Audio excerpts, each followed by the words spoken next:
Well, hello. I am recuperating at my Airbnb butlers. Mm-hmm. Should have just set you over here in the first place, huh? You know I like to move around. So anyway, I am still recuperating. Still recuperating. I'm in pain. It was a good pull, but the aftercare. Ooh, I tell you, I got some things to tell you. But ain't all the way healed yet, cause you know how long it takes for it to heal. But that. Ooh, look. Now you females, y'all can relate to this. Now when someone could be so bold as to step up to you and say, here you go. Here's the prescription, take it. Well, you know, but she ain't say it like that, but pretty much that's what she did. Pretty much that's what she did. Here, take this. You know, and little old meek me, not paying attention. I'm thinking, oh, okay, well, this has got to be good.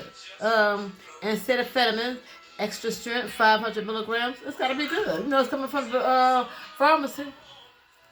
Lo and behold, when I got the prescription filled, I was like, wait a minute, what was I thinking? This is acetaminophen, five, extra acetaminophen, extra strength, 500 milligrams, the same as I can walk up to the counter, over the counter. Let me go pick this up. It's on the shelf for everybody. Look, even a 12-year-old could go buy a box of extra strength instead of amphetamine, 500 milligrams. You know, a 12-year-old can buy it. So I don't need a prescription for that, but you're gonna give me a prescription to over-counter prescription. Think 500 milligrams is gonna knock out after you don't scalpel out my tooth. So I went back up there. Why since Doc walked up and gave me my prescription. Oh, here, lady, take that. Thanks, Doc. I'm about here. When I called up there, good quality customer service, like when you call the white folks, I call, tell you my predicament. Could you write me a prescription? Look, any other people, they will have the prescription already written at the front desk by the time for me to pick it up, right? By the time I get up there, because it took me about I would say 15 minutes to get up there. That prescription should have been sitting down at the desk ready for me to pick up. Was it not? No, I had to go fuss. Oh, I don't give you all the juicy details, but I had to fuss. And she wanted to give me a prescription and give me a prescription for Motrin 500 and say, here, take this on piggyback that. No. I ain't taking that shit. I don't even take Motrin. And you want me to take this pill to go with that pill that's not working and think they both go? I said, I'm not taking all that medicine in my system. I said, give me something with codeine that's going to knock this pain out. Give me a Tylenol 3, Tylenol 4. Give me, or some Vicodin. Give me Vicodin if you got that to kill this pain. I said, I'm suffering. Do you know she did not want to do it? Okay. And then she go, look, I said, I'm not taking that. But I'm not taking that. Go tell her, write me a prescription that's going to handle this pain. Okay. Then look, it took a good another 10 minutes. And while the front desk over cackling.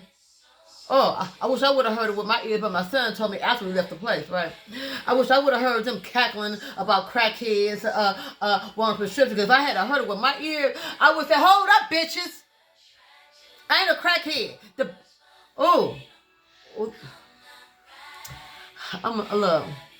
I'm just a woman that was in pain. I was a woman in pain, and I want something that's going to handle this prescription. I want prescription strength. Not no over-the-counter brand with a prescription. I want the prescription strength.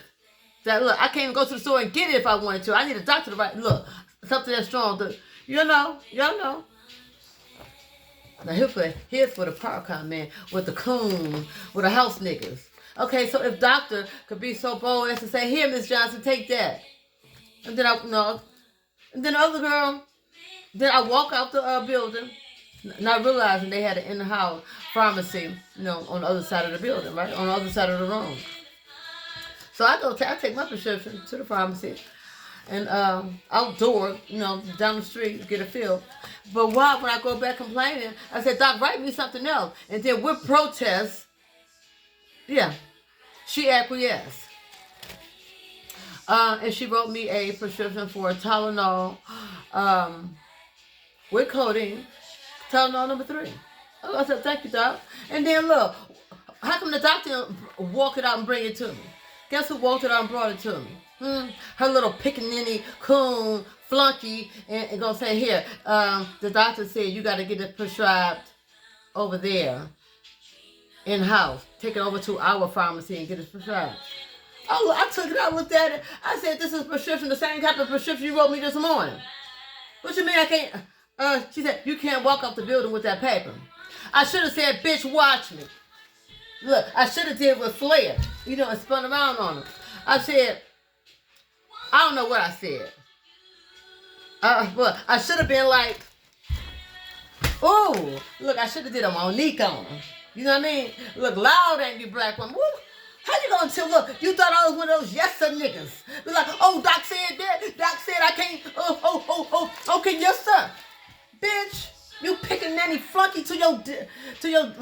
I guess she must have been a subordinate. I took my prescription out of that door. I said, you know what? I said, this establishment shall not get the business of fulfilling this prescription. I took it out there, out that building. Went down the block and got my prescription filled. What I had got a prescription filled earlier that day. 2 prescriptions in one day, and thank goodness Father Jehovah put it on my mind. Because once that Novocaine wore off, you talking about something terror-stricken pain, and I was like, oh, and fear. That is look, and because my doctor's appointment was a Friday, right? I would have been paying all weekend. So Father Jehovah put it in my head, call. I called, left a message, they didn't return, and then I called again right before they closed. Oh, I'm telling you, it was an ordeal. I do not recommend going to Park Medical Dentistry over there on Plymouth Road near Burt Road. Avoid it at all costs. Do not look. The doctor did a wonderful job. I'm telling you, the doctor did a wonderful job. But her after service care is shitty. Yeah, she expect, look, she gonna cut that shit out with a scalpel, but then, might as well not even write you a prescription. She might as well tell you, look, go get you some over-the-counter 500 milligram extra strength. Cause what you need from me you need to write me a prescription out for what I can buy over the counter and think that's gonna knock off this pain? Are you kidding me, Doc? But she wasn't kidding me because she treated me, and then so when I went back up in there, I was like, what, did you expect me to pet this pain out like a dog? You cut into my flesh. And was I supposed to pen it out like a dog? Give me what I want. Give me something that's going to handle this pain, Doc. Look, she acquiesced. Did not get it. So I'm on my way to happy healings. Yeah, I got that tooth pulled out. It's still healing. It's a little swollen. But it's feeling good. I'm telling you, Doc did a wonderful job. She got skill. Doc knew what she doing. But as far as her aftercare, she don't give a fuck. She don't give a fuck if you in pain once that Novocaine wear off. Suffer, bitch. She might as well say that because that Tylenol didn't do nothing for me. Y'all know what I'm talking about. Those of you who know. Oh. Tell the truth, shame the devil, like they say. Yeah, but I'm doing good. I'm over here at Butler House recuperating. I'm gonna go home and get myself a gray brightening treatment, brighten my grays up, and I might get a style for my birthday coming up. So I just want to time capsule my epic ordeal at the dentist. Ooh. It was something, I'm telling you. Those of you who can relate can relate. All right. Talk to you later. I just had to share that. Bye.